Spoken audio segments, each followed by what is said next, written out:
The Accidental Entrepreneur is brought to you through our affiliate relationships with the following sponsors. Digital Accelerant, the digital mobile business card that generates leads. Text the word law to 21,000 to get connected and learn how to get your own digital business card. And by Fetch Internet and Fetch Pro, the secure, high-speed app that eliminates the need to pay for hotspots or use public unsecure Wi-Fi. And Printify, the online, on-demand print shop for all your corporate merchandise. Be sure to visit our online store and get your own podcast merch. Listen to all of our sponsors' commercials later in this episode and follow their links in the show notes to learn more about their products and services. I started writing a blog, and meanwhile, I have a complete resurgence in my performance career. And directors and choreographers that had never paid attention to me before, and this is after 19 years in the business, are suddenly like, who are you? And I was like, this is right. crazy. I never noticed you before. And not just that, but I felt different. Yeah. I felt fearless. Yeah. I felt like I didn't have to be perfect. I felt like I could make mistakes. And Nikol, I believe in positive vibrational energy. Like I think, and I think I'm right, that we're all we're all electric beings, right? Everything we do, if you're really, really depressed and sad, you affect other people that way. If you're really happy, and I think that's what happened was your energy changed to the outside world, but they didn't notice. They're like, oh, Nicole's new. And you're like, new? I've been here for 19 years, right? I mean, that's what it was. And I really, really believe like it's almost like the power of positive thinking because you do put that out. You get back what you put out to the world, you know? Right. It's so true. And we are energetic beings. I mean, we're literally made of star stuff. Like what's in the universe is inside our bodies. So thank you. Thank you for reflecting that back to me. Because you're reflecting out that. And when you were going through difficult times, you're probably reflecting out bad things and you were inadvertently attracting because there's no opposite of attracting, right? You attract good things and you attract bad things. So if you think of bad things that you don't want to have happen, you accidentally attract them to you as opposed to repelling them. Yeah. That's kind of what happens, you know? So I had this resurgence in my career and my coach was like, okay, now you need to monetize your blog. And I'm like, what's that mean? Monetize, right. I'm going to go do a production of Little Mermaid right now. Right. But we stuck with it and we did this exploratory process. And at the end of it, I went, oh my God, I want to do what you're doing, but I want to teach about this transformation, which I call a power. The information provided in these episodes is for entertainment purposes only. It is not a guarantee of success or to be construed as advice of any kind. You should always seek advice from local licensed professionals before making any decisions. The dictionary defines an entrepreneur as a person who organizes and manages any enterprise, especially a business, usually with considerable initiative and risk. People often start a business without much choice, perhaps due to a job loss or just being dissatisfied at work, and they come up with an idea they just know can be successful. They become entrepreneurs by accident. That is to say, their success or failure happens by accident, not with intention.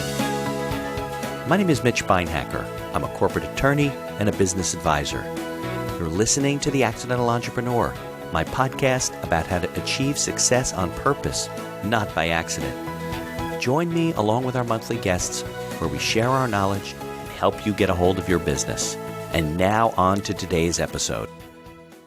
Just to remind you, the podcast is produced and brought to you by my legal practice, Beinhacker Law. We provide business and estate services to entrepreneurs, inventors, and other small business owners. Whether you're just getting started or you've been operating for a long time, contact us for all your general legal needs, from contracts to client agreements, from purchasing a new location to onboarding a new partner or key employee. We draft all types of agreements and handle most business transactions. For more information about our products and services, visit beinhackerlaw.com or you can follow our link in the show notes.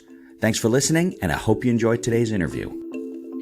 Hello, my name is Nikol Rogers, and I'm an empowerment transformation coach. And I help speakers, artists, influencers, and public figures to create the impact they desire and change the world through a powerful presence. And I do that by helping them to reframe how they think, act, and feel from a place of power rather than from fear or limiting beliefs. All right, Nikol. So thanks for joining me on The Accidental Entrepreneur. Amy Adan connected us, right? Yes. Yeah, Amy's great. She's a real connector and The doing all mass kinds of connector. networking stuff. Yeah, She's she really the Kevin is great. Bacon of the networking world. Yeah, that's a good analogy. I like that. I'll have to tell her that. Hopefully she'll listen to this episode. She'll hear what you said. And then we just discovered that I have a client in your neighborhood, and I've been like 3 blocks from your house. It's pretty funny, right? It's just small world type of stuff. I love these synchronicities. It's Yeah. like when we start talking to someone, you suddenly realize, holy moly, we actually have a lot more in common than we thought. Yeah, well, I think life is just like, if you mapped it out, it's just like this squiggly line of things happening. And every once in a while, your squiggly line crosses other squiggly lines. Or maybe it's always crossing other squiggly lines, but you don't always see those people. But it's definitely a small world. But I appreciate you taking the morning to come on and talk about, the empowerment you do and helping people with public speaking and, really getting them motivated and all the coaching you do. But maybe we go back to your background, like how you got into this and where you're from and what you did and how you ended up in Eatontown. I don't know, all that type of stuff. I'd like to How the heck did I end up in Eatontown? Yeah, what are you doing there? So no offense to the people in Eatontown. It's a nice town, nice beach community. So So my little story, I'll try and give a short version and then explain how I ended up in Eatontown, New Jersey. So my background is I was a musical theater performer and choreographer, and I went to Penn State. Yay. Guinea pig. Yeah, we are Penn State. We are, right. I have a sweatshirt from Penn State because we visited there. People pass me, they're like, we are. And my wife's like, aren't you going to respond to them? I don't even know because I didn't go to Penn State, but we visited schools for our kids and I bought sweatshirts. So, if you wear Penn State, you got to be ready to get in with the cheer. I'm totally not ready. But I was part of the guinea pig class in the BFA for musical theater. And so, I came to New York City and I was all fired up and I worked right away. I was, one of those people that really knew what I wanted to do. Like in my early 20s, I was very clear. This is what I loved. I loved the stage. I loved that it combined all of my talents together. Singing. But it was like the first class that Penn State did this. Well, so you took a big risk.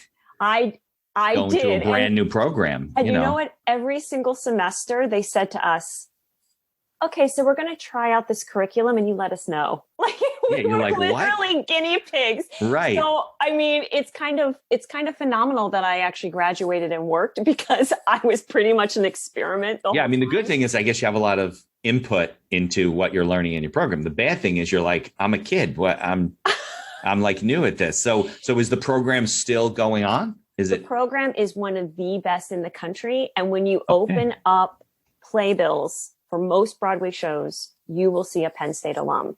So it's very nice. It's a phenomenal. So that was because of all of your input. So they became the best program in the country. At least at the beginning. Right. But anyway, I came to New York and I was doing what I loved. And my dream was to be on Broadway. That was the whole reason I was going.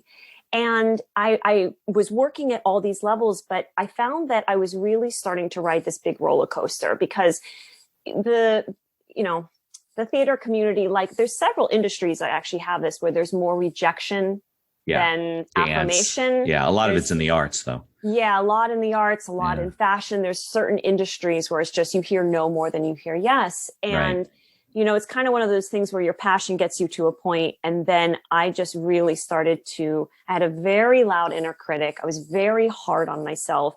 And I honestly was like, what is going on? And so as my career progressed, as I'm seeing my friends get this, I'm like, what is wrong with me? Right. And it really became turning into self-doubt, identifying with my results. Yeah. So I get the call back, I'm good.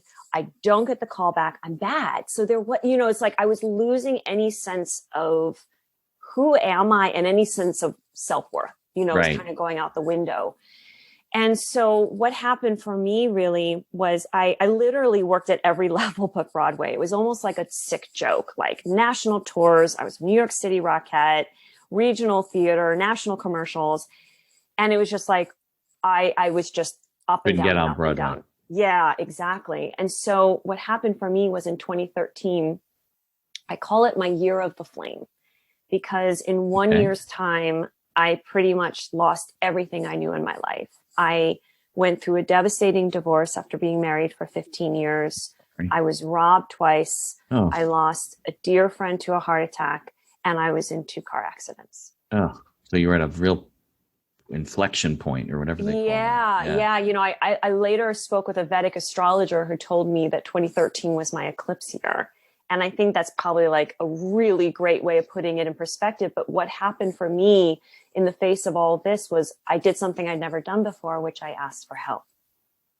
You know, it was You're not the kind of person that was like, you always felt you had to do it on your own. And well, I was very driven and very determined. Right. Had a very strong work ethic. And it was just one of those moments where, you know, you're on your knees going, this isn't working. And now Right. I'm losing everything. So what was beautiful was that in asking for help, you know, they always say when the student is ready, the teacher appears. Yeah. And so the people that came into my life were amazing supporters and really able to be present and help me in a completely vulnerable time. And I had this voice that came up in my head and said, you need meditation. And I remember thinking, yeah, that'd probably be a good idea considering I'm losing everything. The whole thing. Yeah. Yeah. And so I started this journey of seeking. And the journey of seeking for meditation actually led me to Buddhism, which I was like, Okay. I didn't know I was looking for Buddhism. You know, it was like a complete surprise to me. There's Buddhism on Broadway. Yeah. So Yeah. I started trying different forms, and I went to the Shambhala Center, which is they do the Tibetan form of Buddhism. Okay. And I went to this support group called the Healing Circle. This is all in New York City? In New York Okay. City. Yeah. The Right. Shambhala Center is down in Chelsea. Okay. And I went to this support group called the Healing Circle. And I'd never been to a support group before. So I'm like terrified, you know. And you went alone? And I'm alone. You're brave. You know, they're passing the mic around. I'm like, Right. oh God, you know, and it comes Right. to me. And I decided to do something I hadn't done publicly, which was to be vulnerable and to just be honest. Just Yeah. like, this is where I am in this moment. And so I shared with them why I was there and what was going on. And it was amazing. That's usually very therapeutic, very cathartic, you know, because it like takes a lot of pressure off of yourself. Exactly. Yeah, it because does. what I found happened was that people came close. And I found that the people after me, it seemed to like open up some energy in the room for them to do the same. Right. You like gave them the permission to, but I think we all do that. Like we're nervous, right? You're there. You probably can feel it again, right? You were there. You're really nervous. But what's going to happen? They're not going to go like, boo, like after you talk. I mean, that's just not going to happen. It's a support group. Right. But yeah, we do that in our minds. Exactly. Yes, exactly. And for me, that moment was what really planted the seed for the work I do now, because not just as a performer, but really in my life, I thought that I had to have it all together. Yeah. Right. That you were saying that I really believed that I would be booed. Right. That if I said, guess what, guys, I'm a mess and all this is happening, that people would be like, oh, I don't want to hear that. Right. And Exactly. turn their back on me. Right. And so to be in this space and to have that experience was just like a switch inside of me, and recognizing I've been wrong. Like all this time I've been wrong. So yeah, because nobody has it together. Nobody. Exactly. Some people put up seriously. Some people put up very good fronts, and you're like, whoa, that person has it together. You know, they're putting on their makeup in the morning, they're getting dressed, they're wearing a suit, whatever it is. Yeah. But the truth of the matter is that that's not the way life works. We all get beaten up on a daily basis, sometimes little things, sometimes bigger things. You had a lot of things that happened in a particular year. And that's the reality of life, which we learn, I guess, as we get older, right? You realized at that point that I'm not alone. As a matter of fact, the room's full of it. Everyone's has problems. They're just different. And that's just the way life works. right. But we grow up thinking it's not that way. You're perfect. You can do this, and you're driven and this and that. And you can't show that you're vulnerable. And it just affects us in a bad way. So it's good that you crossed that threshold. And we're like, you know, some people spend their whole life and they don't realize it, you know? Exactly. And you hit on the key piece, which is a moment of me going, I'm not alone, that I can be who I am in this moment and it's okay. And I'll be Okay. accepted. Right. So coming from and this happens a lot when you're in front of people, like not just in the arts, for speakers, for people that are in front of others, that there is this conditioning cultural piece that you can't be you have to watch what you say. And so it turns into, unfortunately, an immense amount of repression. And so instead of like gaining self-confidence and just self-discovery and self-connection to be like, wow, I'm feeling sad in this moment, or I'm feeling elated in this moment, it, for me and for so many people, it just turns into this loop of, it becomes destructive. Destructive, right? Exactly. Yeah. So, that was, what had led me to that point. And honestly, I believe what was playing a large part in so much falling apart the way it did.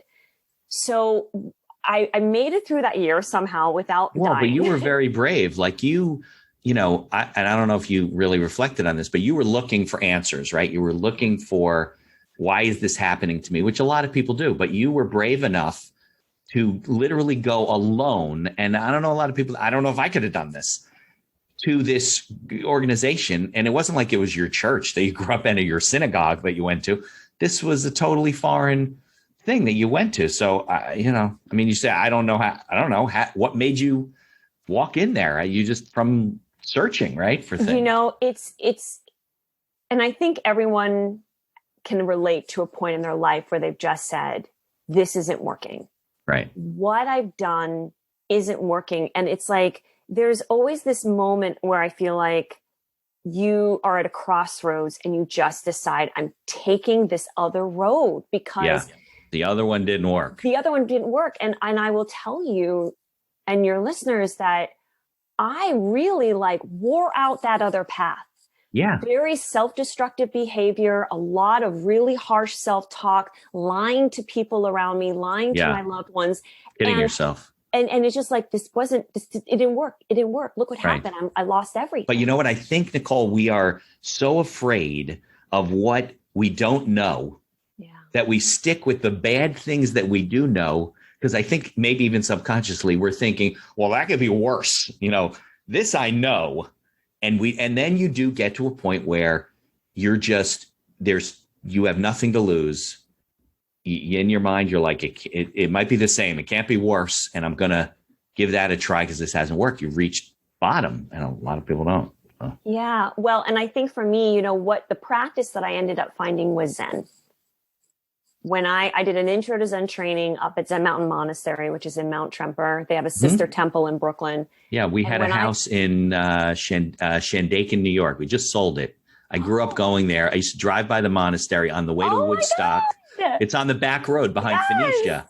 Yes. Yeah, I was wondering, is it a beautiful building? Oh, we used to drive by it all the time. I'm like, Dad, we should stop there. I don't know if you can just go in. You probably can't. You could? Well, not right now. But you will. Yeah.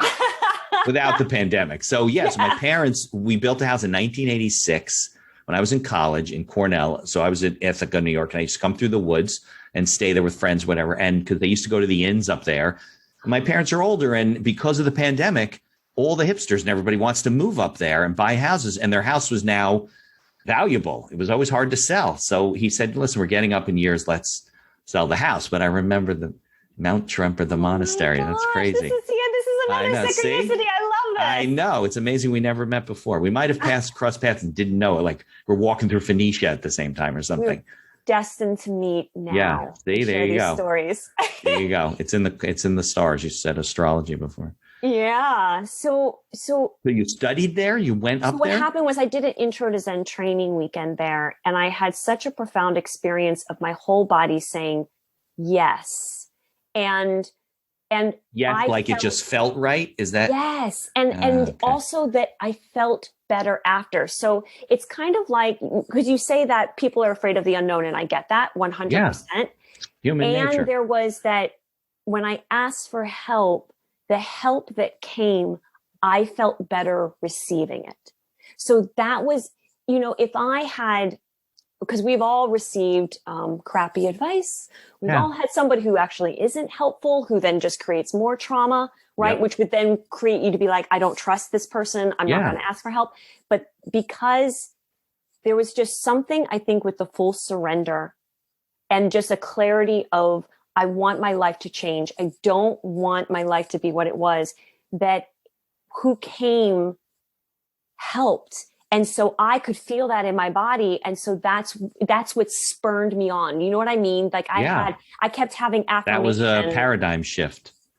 Yeah. I kept having affirmation. And it's like with all of these horrible things that happened throughout the year, I had the support to get through it. So it was kind of like for the first time in my life, I was getting tools around how to deal with adversity, which I didn't have.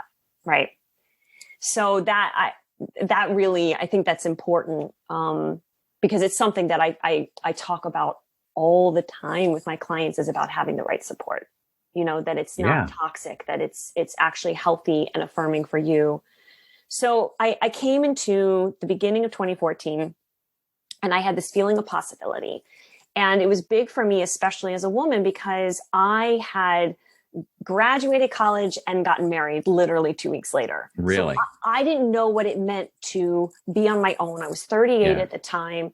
And I was like, what does it mean for me to create my own life? And so I hired a life coach. Okay. And she was brilliant because she got me back to a childhood love, which was writing. So it was like, how did you find her? There's so many coaches I meet on a daily basis. How did you find her? It was honestly, I was on the email list for my yoga studio, and the owner was on a summit, an event. And I signed up for that, and I just was listening to different people on that. And I heard this coach, and it's just, it resonated with you? Yeah. So I got on her list and just started listening to her. And then I got on the phone with her, and I'm sharing with her what I want, like my vision. And she totally believed in me. And so I was like, I'm doing this. And so, she got me back in touch with writing, which was massive because I really had put my writing in the closet. I believed my dad when he said, you can't make any money from your writing. And so I put all of my attention on the performing, like, okay, this is where I'm going to make a career, and all this stuff. Well, when did you give up writing? After high school, or did you write in college? Writing was something personal, Like, you never pursued it as my daughter's like that. She's a very good writer. I think she's pursuing it in college. She's going to medical school. But yeah, there's some people that just have a knack for telling stories or writing. She's very descriptive. You're probably like that. And it just comes out of you, right? Yes, it's natural. Yeah. So I started writing a blog. And meanwhile, I have a complete resurgence in my performance career. And directors and choreographers that had never paid attention to me before, and this is after 19 years in the business, are suddenly like, who are you? And I was like, this is right. crazy. They never noticed you before. And not just that, but I felt different. Yeah. I felt fearless. Yeah. I felt like I didn't have to be perfect. I felt like I could make mistakes. And Nikol, I believe in positive vibrational energy. Like I think, and I think I'm right, that we're all we're all electric beings, right? Everything we do, if you're really, really depressed and sad, you affect other people that way. If you're really happy, and I think that's what happened, was your energy changed to the outside world, but they didn't notice. They're like, oh, Nicole's new. And you're like, new? I've been here for 19 years, right? I mean, that's what it was. And I really, really believe like it's almost like the power of positive thinking, because you do put that out, you get back what you put out to the world, Right. It's so true. And we are energetic beings. I mean, we're literally made of star stuff. Like what's in the universe is inside our bodies. So thank you.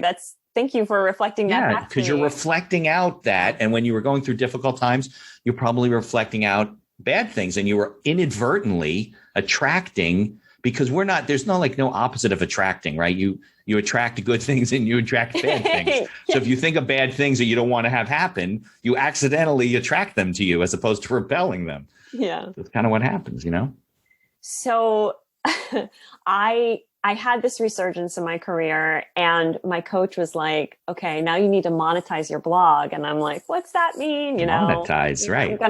I'm going to go do a production of Little Mermaid right now. Right. But we stuck with it, and we did this exploratory process. And at the end of it, I went, oh my God, I want to do what you're doing, but I want to teach about this transformation, which I call a powerful presence. Because in all of my years, I wasn't taught this by any of my teachers in any of my classes. And yet it was the single thing that allowed me to transform my life. And so I love the name of your podcast, The Accidental Entrepreneur, because it was a complete surprise to me. I'm like, wait, I want to be an entrepreneur. I want to create my own company and be a coach. Oh my God, I do. You know, it's like, that's the beauty of coaching, is that when you're working with someone good and they hold that space of reflection and openness for you, it allows you as the client to really self-discover, right? It's safe to be like, of course, oh, wow, this is really what's important for me. And then you can craft the plans from there. So I got fully certified through ICF because I didn't want to be like... She lost a client, but she gained a colleague. Well, she tossed me off to her business coach so that I could, you know, because I didn't know anything. Right. Yeah. You got to educate yourself. Business. Sure. Exactly. So I opened up the doors of my business in 2015, and here we are 6 years later. Yeah. But you change people's vibrational energy. I mean, because if you empower somebody and you make them feel good and confident, whether they're standing up in front of 5,000 people or 5 people, it doesn't really matter. They're putting out to the world and attracting good things and positive people in their life, and things start to change and they don't even realize. Like, they're like, I don't know, like, how could they not have noticed me? Well, because you were a depressing person before and you were sad, and that person isn't attracted to that. You know what I mean? Well, and I think there's something really important here too, because there can be a lot of language out there that can make someone feel very self-conscious, you know, for where they are. And unempowered, right. Like, because the truth is, like, feelings are feelings, right? Yeah. It's not just, we're only talking about feeling happy. Like, you are going to have They're all wrapped days, together. Yeah. They're all wrapped together. Feelings are feelings. And what I always say to my clients is that, like, feelings are information. But what is so important about feelings is that they can point us towards what we need. They can point us towards what will affirm our life. Like, they're information to guide us. But I will tell you that how I have built my global community is really through vulnerability and through me being very honest, because, you know, while I'd like to say that everything was, you know, out of the system for 2013, that's not the case. I have dealt with all kinds of big challenges since that time.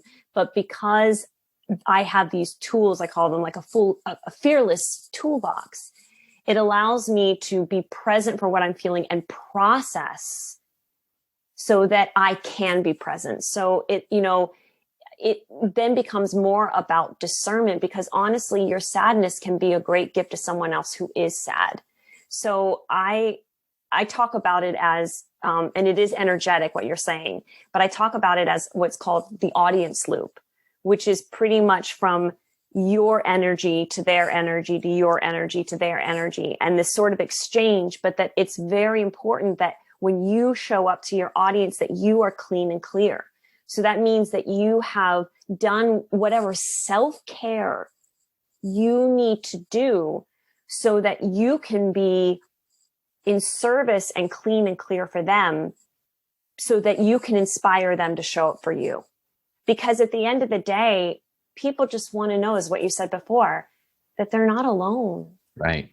When I say this to my clients all the time, I'm like, when someone is listening to you, they're listening for one thing, which is, what do we share? Right. Do I relate to this? Is it a common thread?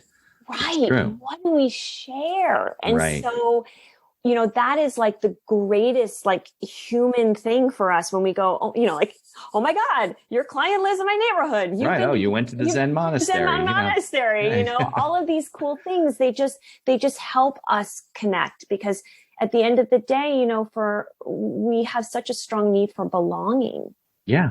You know, so it's important, I feel like, you know, and I really help my clients with these tools around their strong emotions and times when they do feel vulnerable to, one, perhaps lay a boundary to create some discernment that maybe this is not the time to speak to their audience. Right. Or maybe this is the time to speak to their audience with the intention of helping them with their sadness or with what they're struggling with, because it's something you share. Right. Well, I think a lot of things in life are about transparency and honesty and understanding, right? So consciousness is better. We're not self-consciousness. The self-consciousness is not a good thing. But, I think 9 times out of 10, it's all about really realizing, being aware of the fact that, everyone goes through the same thing, or you're going up on stage for the first time. It's your first time, right? Yeah. Everyone in the audience is probably more thankful that they're not the one up there than you are, because they're nervous too. And let the air out of the balloon a little bit. It's your first time. It's not going to be great.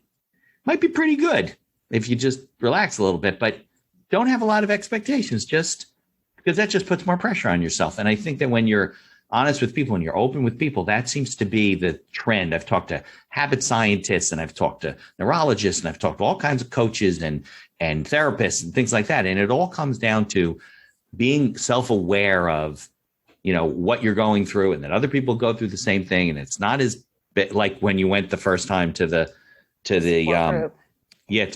support group. From an outsider standpoint, if you step back, what's the worst that's going to happen? Like, people aren't going to make you feel bad. It's called a support group for a reason. So they're not going to make you feel bad, but you still have those things. So I think a lot of it is like we get into our heads too much, right? I mean, I remember the first time I did public speaking, probably in high school. I was involved in youth groups and things like that. And I would in front of, I couldn't even hear myself. I mean, I was so nervous. And then you get past that and you start to realize things after a while. But yeah, I think that's a big part of life is, just becoming aware of things, and then we have a common, common existence. Yeah. And I think allowing it to be a process as opposed to a result. So for that person that's getting in front of their audience for the first time, if they're getting on that stage or, up in front of the boardroom, and they have attached and had an expectation of a result that they're going to feel great and they're going to love. I mean, yikes, right? As opposed to, why don't I just make this a practice, a process? Right. And I'm just going to practice feeling my feet on the floor while I'm speaking. I'm going to practice making eye contact, meaningful eye contact.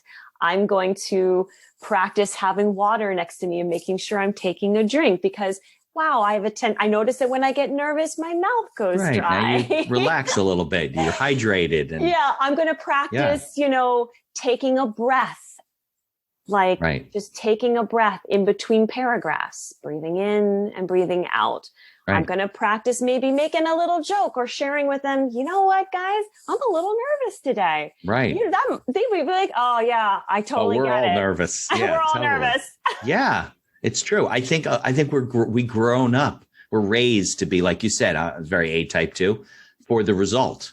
Get the A, do the best, win the contest, whatever, be the best speaker. And I think in 9 times out of 10, you're just setting yourself up for disappointment.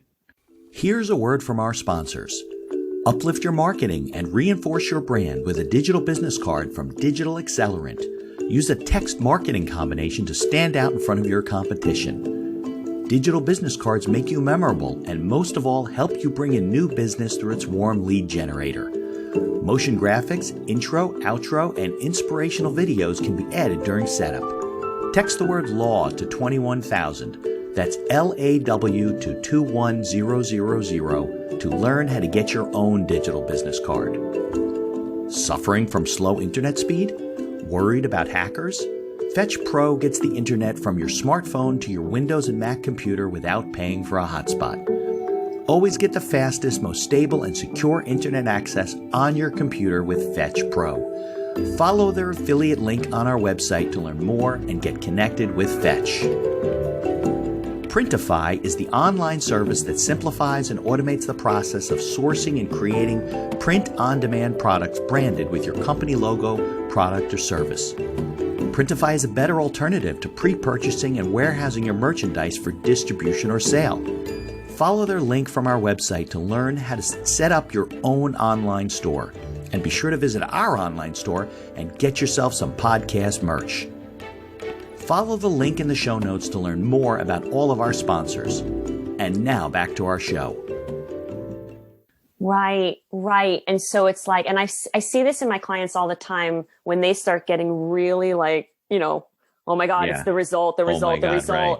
and they come to me and they've just got this massive amount of anxiety. And so it's a time to kind of like pull them back and just bring them back to a practice, to just the process. And every time I just see this relief, like, oh, really? Yeah. Oh, you mean I can just do one thing at a time? Oh, wait, I can go through this and just concentrate on this one thing. Like, it's like, yes, so it's absolutely, there's so much toxicity that has been put into us through conditioning and through culture that it's just not helpful. And the good news is that we now have these tools to bring us back. Okay, that's part of the powerful presence, is when we're trying to manage the future, right, which we have zero control over, or None. we're trying to change the past, which is done. How can we come present? And it can be as simple as literally placing a hand on our thigh or our belly and just taking a breath. Yeah. I think worry and anxiety, like the worst two emotions ever invented. It doesn't help the process, right? It doesn't change the outcome. It changes your health, but it doesn't, and you worry about things that you totally can't control. And if you focused on, like you said, the process and doing things, there's all kinds of ways things can work out fine and well and keep you moving forward and so forth. It's not, the bad results, probably a very small percentage of outcomes, but worrying about it, it's almost guaranteeing. It's like you're asking the bad result to come to you. Right. Well, and again, coming back to feelings or information, like I feel worried, I feel anxious, that actually can be an alarm bell. Oh, wow. I'm feeling worried. I'm feeling anxious. Like, let me take a breath and just kind of gain some understanding about that. Let me understand what's really going on here. So, because there's never a problem, right? It's not a problem that there's anxiety. It's not a problem that there's worry. It's a signpost. Exactly. And so that again allows you to come back into what is a practice and a process that I can do in the face of these things that allow me to come present, as simple as like taking in my surroundings. Yeah. Maybe like, what am I hearing right now? Something that just kind of gets the monkey mind that's been going like this. Right. And brings you back into your body. Yeah. I'm sure you do too. I have those feelings. And then sometimes I look around and I'm like, am I being rational? Is it silly? Why am I feeling this way? I don't need to feel this way. That's stupid. Not everybody can do that. I understand that. But for the most part, I can, put things in perspective from a standpoint of, okay, I'm human. I react to triggers and sensitivity too, but feelings and beliefs and thoughts in your mind are a choice to a large extent. I mean, I know there's some people that can't, but for the most part, you can control what your thoughts are. You can rationalize with yourself and say, hey, I need to put this down. It's not going to kill me. I'm okay. Or maybe you got to talk to somebody to get there. Well, yeah. I mean, that's going to be different for everybody, right? Depending on where they are and what has led them to that anxiety. There could be trauma or something like that where, that is literally not available to them in the moment. And so this is why, I do a lot of like embodiment practices with my clients in the face of these things to, again, it's like, how can I not leave my body?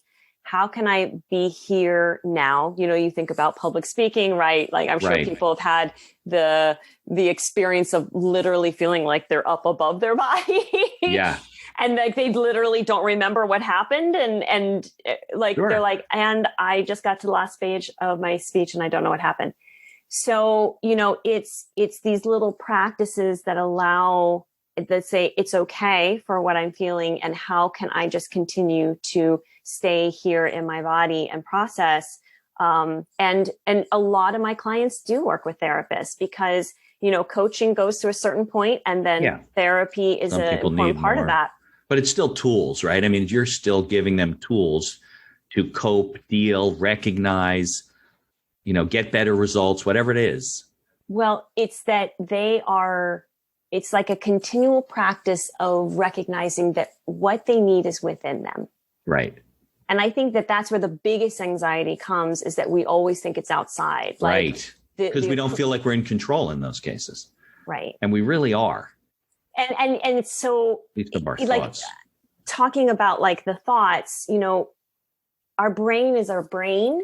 And thoughts are always going to happen. Like our organ is working, just like the heart pumps blood. We almost think in questions all the time. Yeah. I'm talking to you. I'm thinking about what I'm doing later. Well, why is Nikol that? What's that flower behind Nikol? What's she doing? She told me that she lives. Oh, I remember that monastery when I used to go there when I was a kid. I mean, your mind, like, that's why you need like what you said before, like meditation, because you got to calm the computer, so to speak. So that's what I was going to say, is that it's allowing these practices that you can recognize thoughts are going to arise. My mind is doing what it does, and it's okay. So a lot of the tools that I offer my clients are how to tune out a lot of the outside noise, whether that has been society or conditioning or, the message that they can't be who they are, or that they have to look outside of themselves for approval. The audience is going to tell me if I'm okay. No. That audience loop only works if you are grounded in who you are. That's what creates the beautiful energetic loop that's healthy, right? Not toxic. We're not looking to create more toxicity. So it's that when the mind is going nuts, when there is anxiety, that there are ways to relax the body, to calm the mind, and to come back in to access your, what I call unstoppable confidence, which is inside. My tagline is, who you are is your greatest power. Yeah. And that's each person inside. That's their beautiful light inside. And so a lot of what I'm doing is helping my clients to discover and access that, so that when they are in those moments of, oh my gosh, I'm freaking out. This is an important moment. Right. What I'm about to do matters. And they're making it bigger than it is, really. Yeah. That they have these tools to ground in that moment so that they can actually be present for it, enjoy it, create the impact they want to, and actually be creating change, like that positive change, which then, they affect one person, the audience goes out. It's like that beautiful ripple effect that happens. Yeah. So, all right. So I have a bunch of questions for you. So okay. you told me, I think it was off the mic where we were talking about that you originally were working with a lot of creatives because you're in the, yeah, because I was an artist first. Right. Yeah. And now you work with a lot of entrepreneurs and different, because entrepreneurs are creative types. I mean, we're very left, right brain. That's why a lot of us don't pay attention to like financials and stuff like that, because we don't want to do that. We want to create our product and the marketing that goes with it and the this and the that. So what are the kind of things you see that business owners face, like on a regular basis, the clients that you're working with, to help them be more empowered is the word. That's your word. So you know what? Like, it's actually the things that I was talking about, because for business owners, they're in front of their client base, they're constantly they have to have a team, right? You got to have a team. And so a big thing that I work on with my clients is really relationship building. And so that begins first with the relationship with yourself, right? Yeah. Like, how do you view yourself? Are you okay with who you are? Do you know who you are? Right. And then the relationship with your team. Okay. So are you creating a team that supports and affirms you? Are they on the same page? Or are they just making you wrong all the time? Are they talking over you? Is it just a play out of like really bad relationships? Like, is this someone that you would never date, but you're in business with? Like, what's going on there?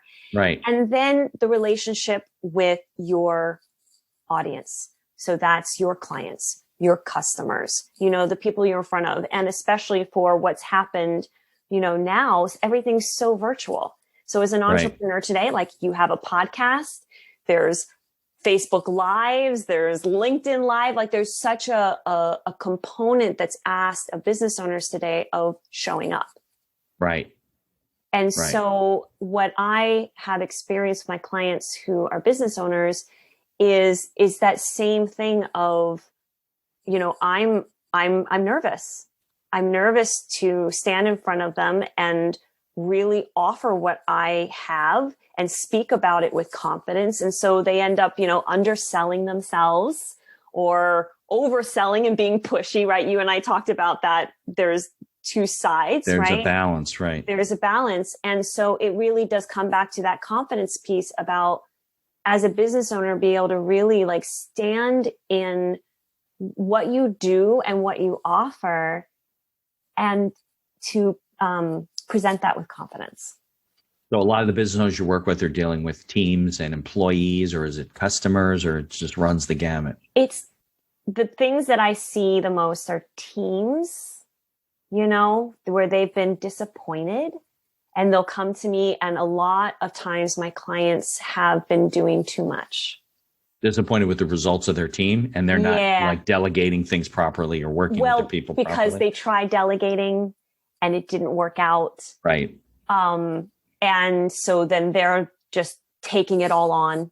Well, they are not doing it the way that I want. It didn't work out, so now I have to do it. But then they end up being burnt out and exhausted. And so I really help with creating boundaries, and let's get clear about, what does your ideal team look like, feel like? What do they believe?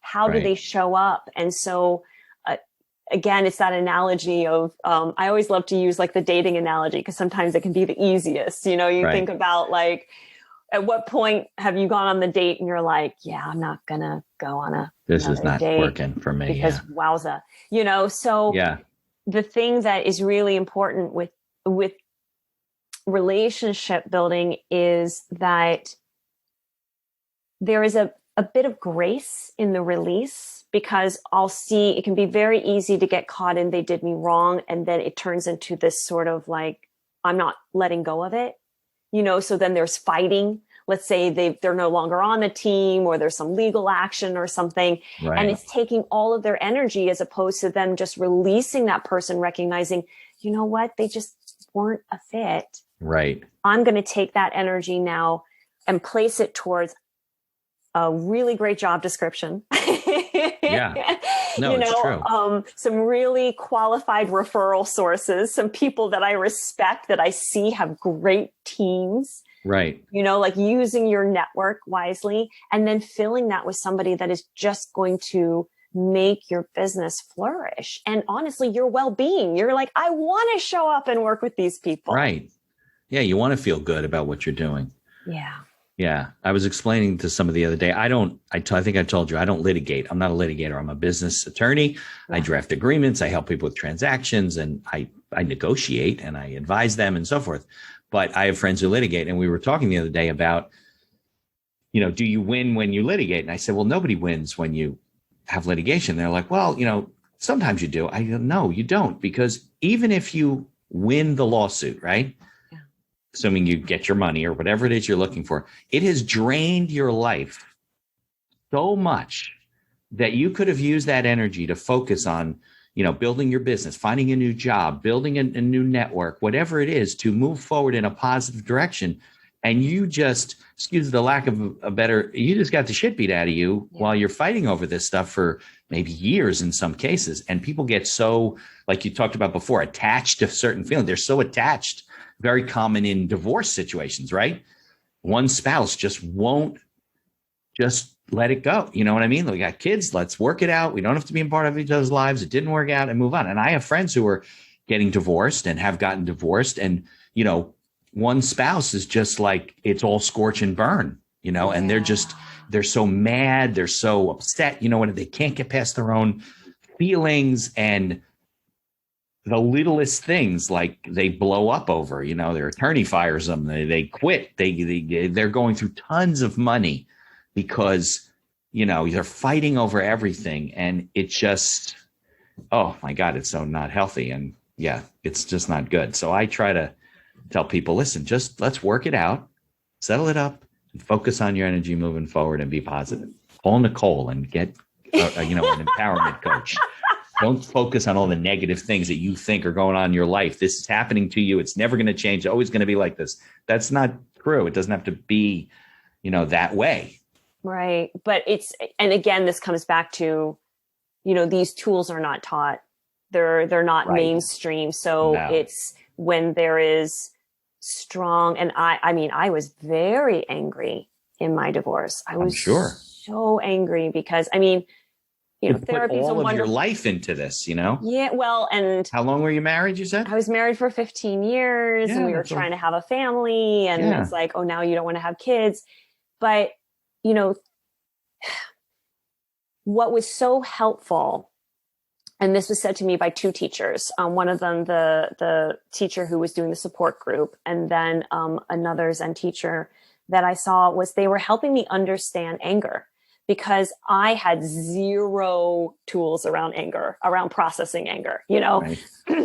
I just got angry and I would just throw it. Yeah. And that's really destructive, right? Super destructive. To yourself, for me, not forget about other people. Yeah. For everyone that's, getting this and just going, wow, what is going on with Nikol? Holy mackerel. But what was really helpful was when my teacher said to me, think of underneath the anger is really a crying child. And so that helped me so much when I felt, some days that I was just consumed by it. Right. Because I didn't want the divorce, and it didn't matter what I did, but it was such a great opportunity for me to recognize I can't control another person. No. And I thought I could. It's the belief in life. We all think he'll change. Yeah. She'll change. No. She's going to be this. Oh, she doesn't want kids. I'm sure she'll feel differently about it in 5 years. No.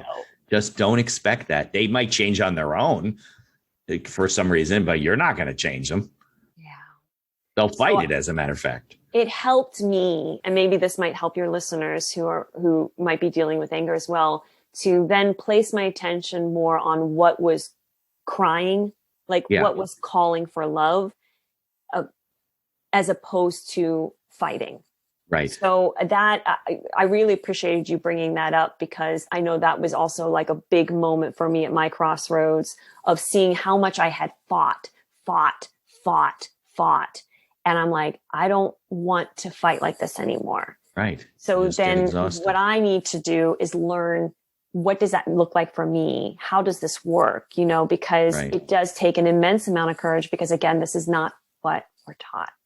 Right. No, we're not. And it's a way to put a bit of a positive light or energy onto a bad situation. I mean, it's not going to go away overnight. And I'm sure you still have nightmares or wake up and you're disappointed that now, are you remarried?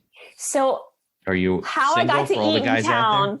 How I got to Eatontown was I came down here for love. And yes, I did remarry. So the very happy ending to that part of the story. Right. And it was 4.5 years and a crazy journey, because I'd never been on a date in my life, because I literally went from, college to marriage, and dated my first husband all through college. So it was like, what is this crazy thing? And Tinder and all these apps and all that stuff. I mean, I was a mess. I didn't know what the heck I was doing. But I did find my life partner, and he's an occupational therapist down here in New Jersey. And so that's what brought me down here. And honestly, the journey to him is another one of those like affirmations of this work and what it can produce and the transformation that can occur. When I think about so many of the dynamics that were present in my first marriage, and then me just making that decision, I don't want that again. I don't want to repeat that again. It probably wasn't healthy. Yeah, no, not for either of us, Right, right, definitely.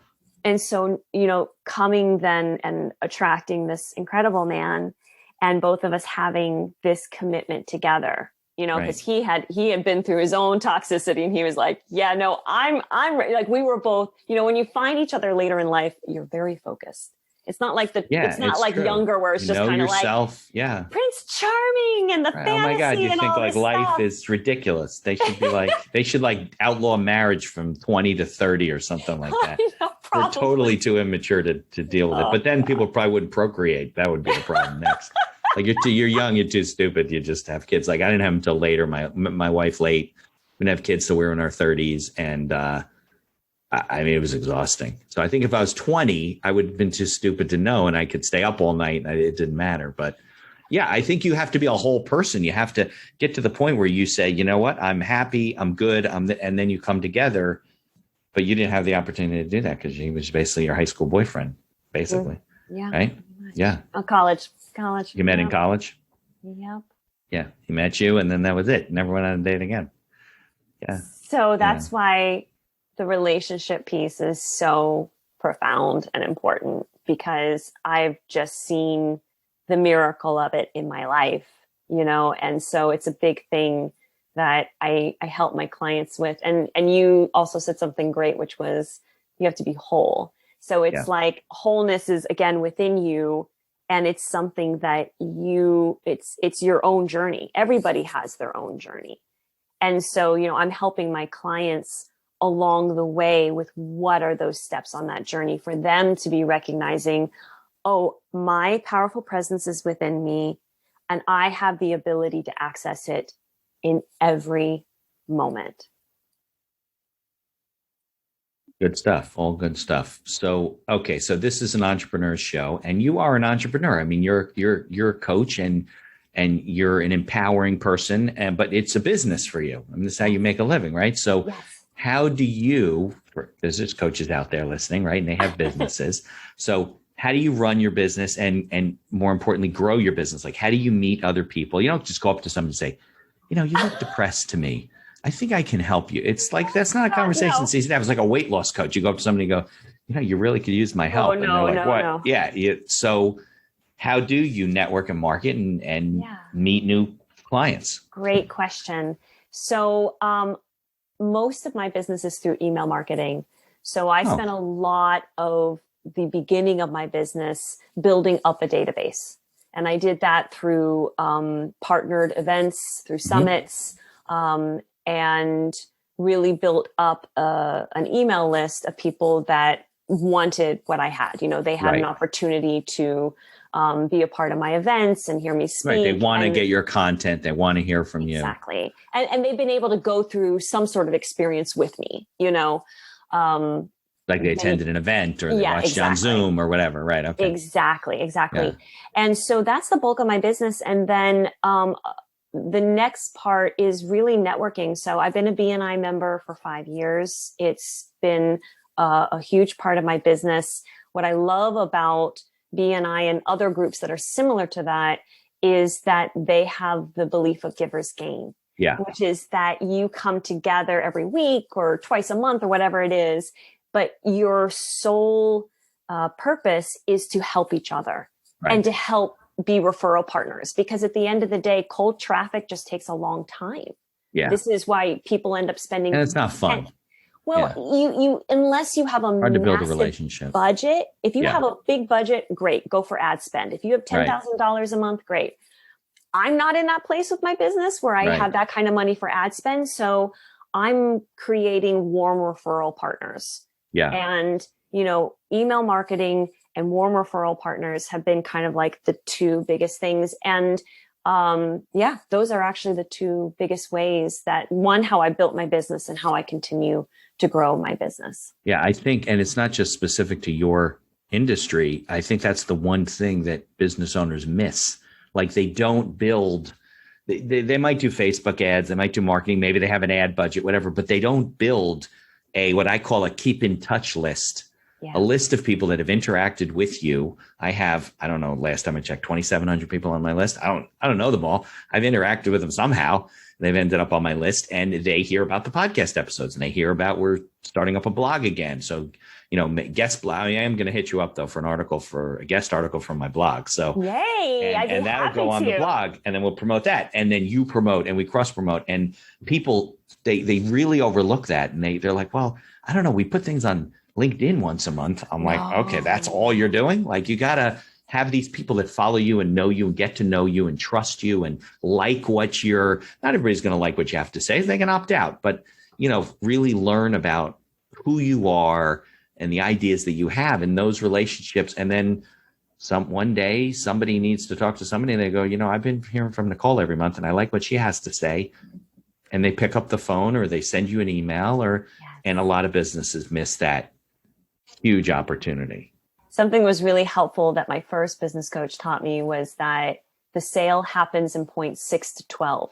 Like if you imagine you have like 12 points, it's not like I think it's grown. I think it's like 12 to 18 because we're so busy with the information. Yeah. But there's unicorns out there, right? The people that just see you and they're like, "Oh my God, you're the person. I've got to hire you, Mitch." But what happens is, unfortunately, the unicorns get put forward as the norm, and that's not the case. No. I've been very grateful for my unicorns. I get on the phone for the first time and they sign up for a big program. That's great. But I celebrate them and recognize that they are the anomaly, and that most of the people that come into my programs have been watching me and listening to me. So I know that it's my job to be showing up with consistency and really clarity. Like, I need to make sure that, okay, this is helpful. I've seen it work for my clients, and this is the thing that I want to teach. And I think that's so important.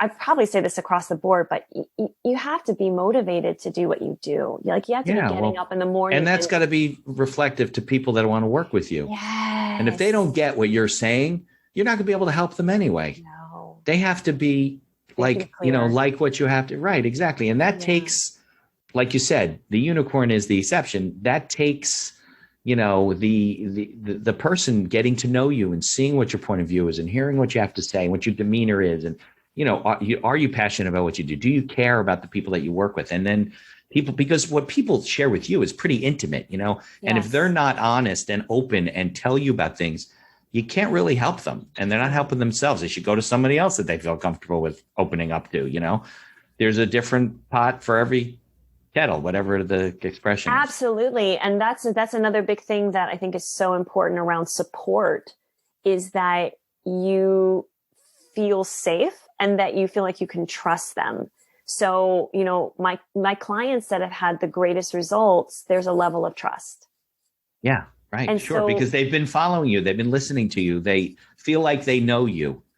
The podcast does that for people who call me. They I feel like I know you. Well, because they listen to you and I talk for 45 minutes to an hour, and I'm doing it twice a week. And it's just a funny kind of thing. But yeah, I think it's very important. And I think for people out there listening, first of all, and we'll put this in the show notes, how can they interact with you? They go to your website. What's your website? Yes. So NikolRogers.com. Right. But it's Nikol, right? Yes. NikolRogers. I know, totally strange. That's why we'll put a link in the show notes so they won't forget.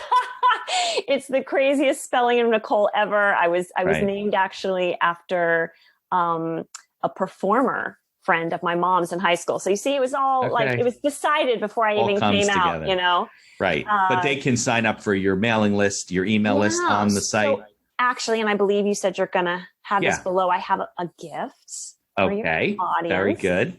So for anyone who's really struggling with that inner critic, like we talked about the anxiety in the voice, like especially if they're getting up to do a presentation or a performance or give that talk, and they just have the voice that's saying, you don't get to do this, you don't deserve this, it's like an incessant loop. Yeah.